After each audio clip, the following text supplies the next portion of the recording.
Okay, here we are, finally at the last lesson of level 8. So we're going to travel down a wild rabbit hole of what does the letter I do and say, and why does it do and say that in that particular place for that particular reason. And we're going to talk about other split vowels too. Okay, so let's start off pretty straightforward. A U followed by a vowel is usually not a vowel team. We talked about that at length last time. So this word we would split like this, and it would be the word annual, okay? Not a vowel team right there, okay?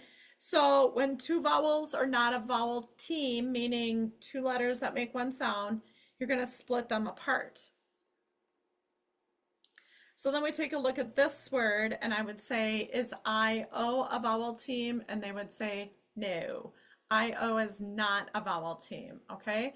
So we're going to split those apart right there. What sound is the I making? Why? The I is saying E right there, okay?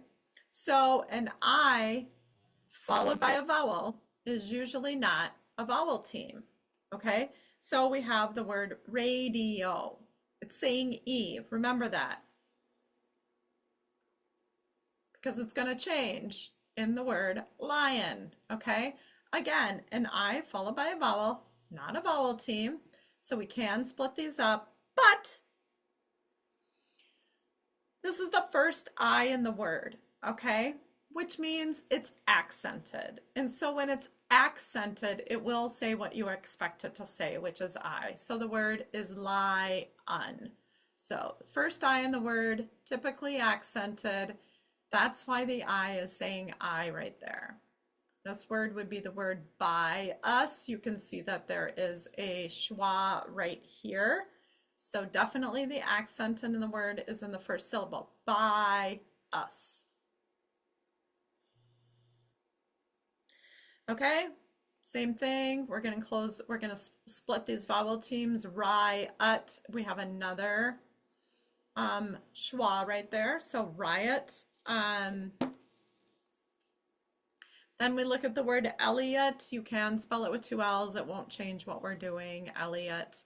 I don't know why there's only one L right here, but L-E-ut. Okay, so not the first vowel. Okay, the E is the first vowel now. So now we've got an I followed by a vowel. It's going to go back to that E sound. L-E-ut. So we've got a short closed E, L, E, ut. This is schwa right here. And this is an I followed by a vowel. It usually says E. Okay. Now let's talk about when an I followed by a vowel is not going to be split. Okay. When it's part of this vowel team right here, which is IE, which is another very uncommon vowel team that we have. But this is in fact a vowel team, two letters that make one sound, or a vowel diphthong. Such a hard word to say. Okay, so excuse me, vowel digraph. So this is a situation where the IE is just, it's one syllable, it says E, field, okay? So an IE is a vowel team. In short, one syllable words, field, chief are a couple that I can think of. So if you hear IE at the end of longer words, you're usually going to split them. So let's say again, short one syllable words, when you see an IE in them, usually you're going to keep that IE together. It's going to be a vowel digraph or a vowel team. It's going to make one sound, like field or chief, okay, or niece, or there's lots of words. But if you see an IE in a longer word, typically you're going to split it. So that's what's going to happen in the word recipient. Recipient. The I followed by the E is going, the I followed by a vowel, any vowel, is going to say the E sound. Okay, so that's one time where we've got the IE, it's going to stay together. We're not going to split it up. Now I'm going to stretch the student's memory a little bit, and I'm going to show them the word patient. Here is another time that the I followed by a vowel will not say E, and that's because this TI is part of a digraph. Again, the TI is a digraph. It says shh. We learned this way back at the beginning of this book. Okay, this is not actually split. That goes right there. Patient, only 2 syllables. The I is not acting like a vowel here. It's acting like part of this digraph. The T and the I go together. They make one sound now, which is shh. Okay? All right. Now, let's move and switch gears and talk about the prefix that we're going to learn today, which is going to be bio. And the reason we're teaching bio right now is because that I and the O are split. I followed by a vowel, usually not a vowel team. And this is actually a 2-syllable prefix, okay? So bio means life. And we'll look at it on a few words like biosphere, biography. And so we talk a lot about how this is split up right here because bio is 2 syllables, bio. So this isn't biography, it's biography, biography. So the accents often shift. You know, we've got the word graph in here. Graph has the short as an apple sound when it's a 1-syllable word, okay? Graph, okay? But when we add stuff to it, like this, I actually think this should be a suffix right here. Now those sounds shift around. Biography, okay? We see the same thing in a word like biology. The last part of the word ology means the study of, so the study of life, biology. So again, bio means life, okay? Part 1, check. All right, part 2.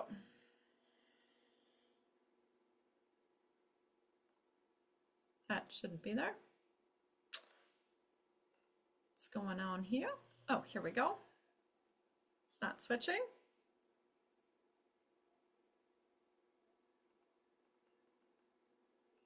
Don't ask me what's going on here. Just some sort of glitch in the screen. Okay. Okay, and now it's gone. What's going on? Okay, here we go. So we talk about what the 2 sounds that the OW can make is. It's O as in slow and ow as in down. Okay, but now we come up with this word, okay? So this word is the word meow, meow, okay? And so we're gonna be dividing between the vowel and the vowel team right here. Now let's take a look at our last prefix that we're gonna learn in level 8, and that's the word GEO.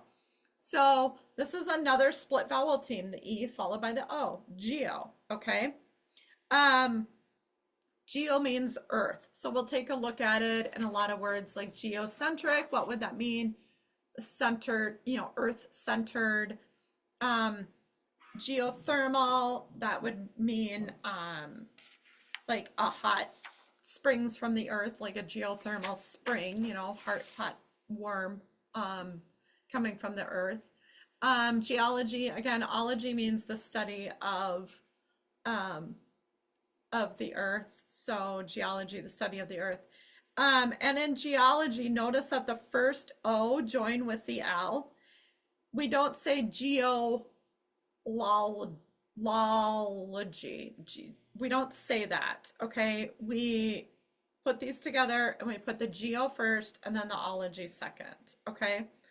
So new word, geometry, okay? Metry means to measure, so the angles of the earth are geometry, geometric. So again, geo means the earth, okay? So let's take a look at the only vowel team that makes 3 sounds. It's this one, and we talked about it in clean breath is great. E, A. Okay, and then it actually has four sounds. It also says R. We also use it in like the word like heart, EA. So anyhow, but clean breath is great. Okay, so most of the time it's going to be part of a vowel team. It's going to say E, like as in the word plea.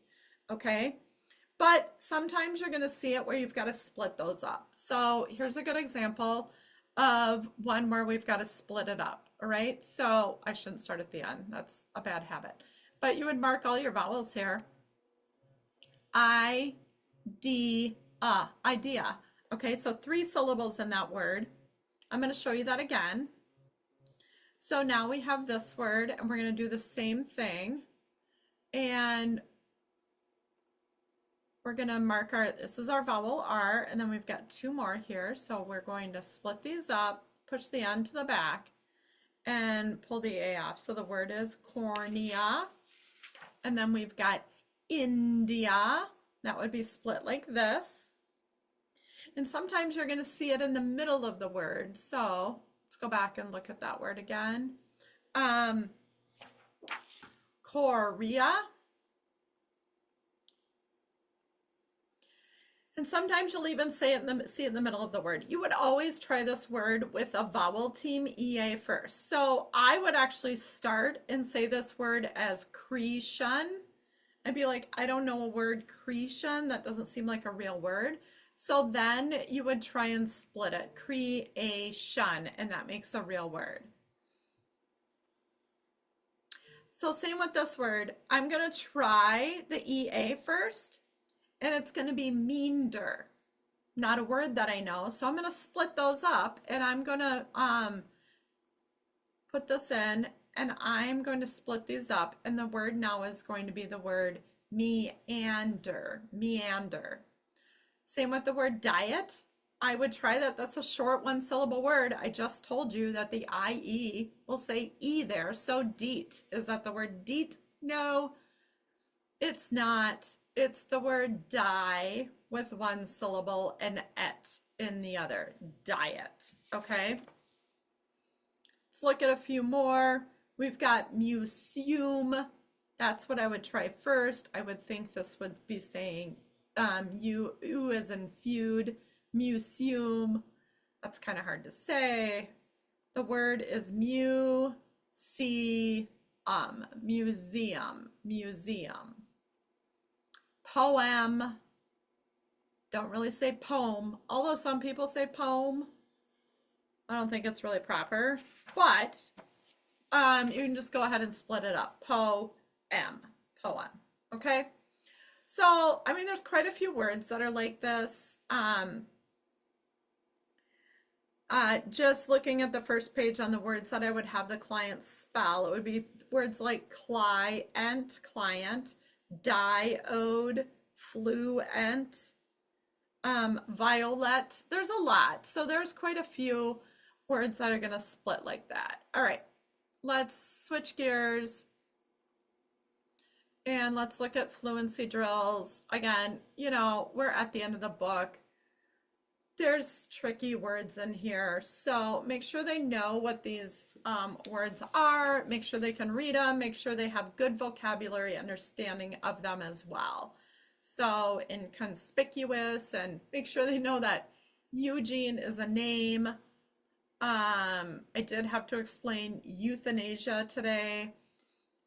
You know, depending on the age of the students, they just might not know what these are. Lots of ways to look at splitting up the vowels here. So, violin, cereal,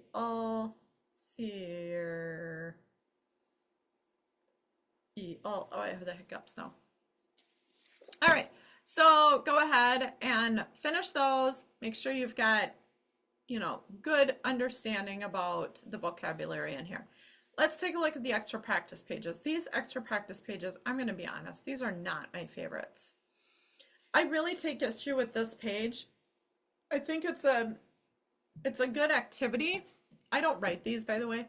But I think this is tricky because it says The instructions are to box off each prefix and suffix.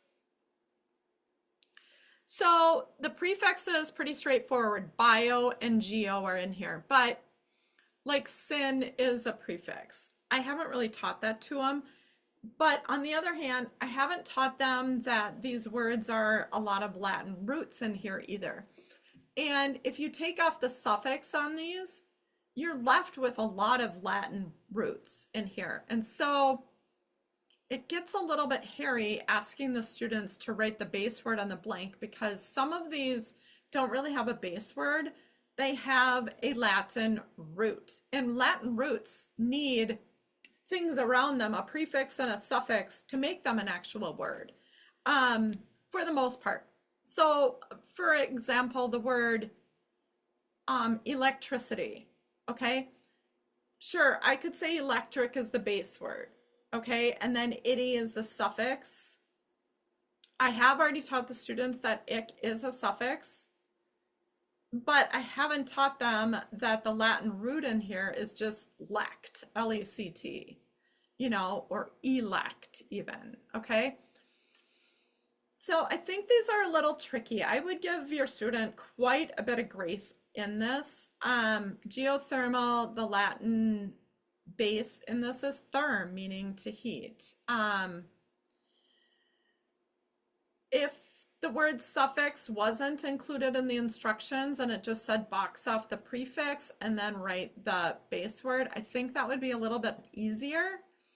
But because it says box off the prefix and suffix, then most of the time students are thinking they're just looking for a base word.